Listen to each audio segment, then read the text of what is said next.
Hello, here is another of my case stories, and this is about Eva. Eva is a Jack Russell, and she's very nervous. She's 18 months old. Now, there's a lot of things that get 18-month-old Jack Russell Eva nervous, overwrought, unable to cope, and they all boil down to one thing. She feels unsafe.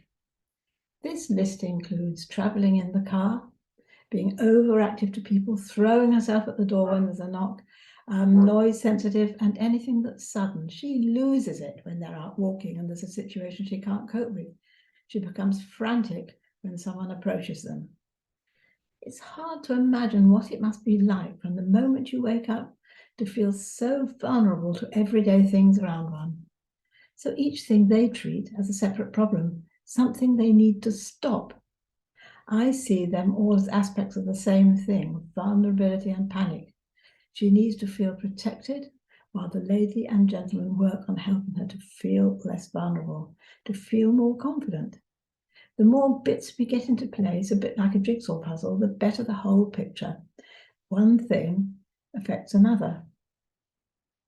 So she has a meltdown when somebody comes to the door. She has already heard their vehicle on the drive and the car door shutting, and trying to get her to sit on her bed as they do when she's so aroused is a big and pointless ask.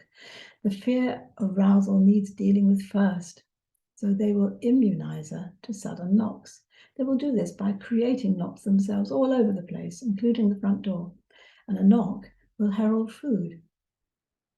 Eva, because she's heard the car and the drive and the knock, is already fully stirred up before the knock on the door.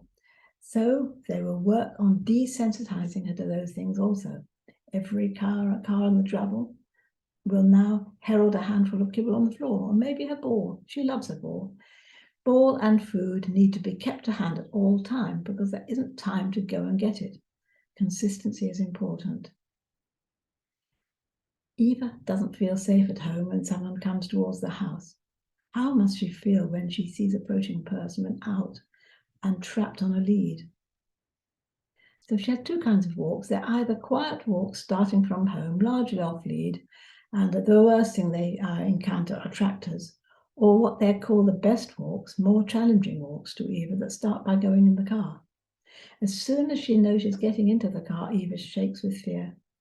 A few months ago, they had a car accident, and this was dreadful. Nobody was hurt, but they had to wait by the side of the M1 for 3 hours, waiting for rescue. How must this have been for Eva? And now being in the car is purgatory for her and ruins the walks. She already is in too much of a state when she gets out of the car to cope with meeting approaching people and dogs. So they will work on her fear of car trouble. We have a plan. Meanwhile, they can stick to the walk starting from home. When car fear is conquered, they will then start to work on her reactivity to dogs and people she meets. They will work on leaving the house as calmly as they can. They will put her on the longest lead possible so she doesn't feel trapped. Whenever they see a person or another dog, the lady will immediately create distance. And as she does so, she will make good things happen. She'll be upbeat, not anxious. I believe dogs can smell our emotions as well as being experts in reading our body language. So she needs to be positive too. And using just distraction is simply management. It doesn't change anything. So she will need to change how Eva feels.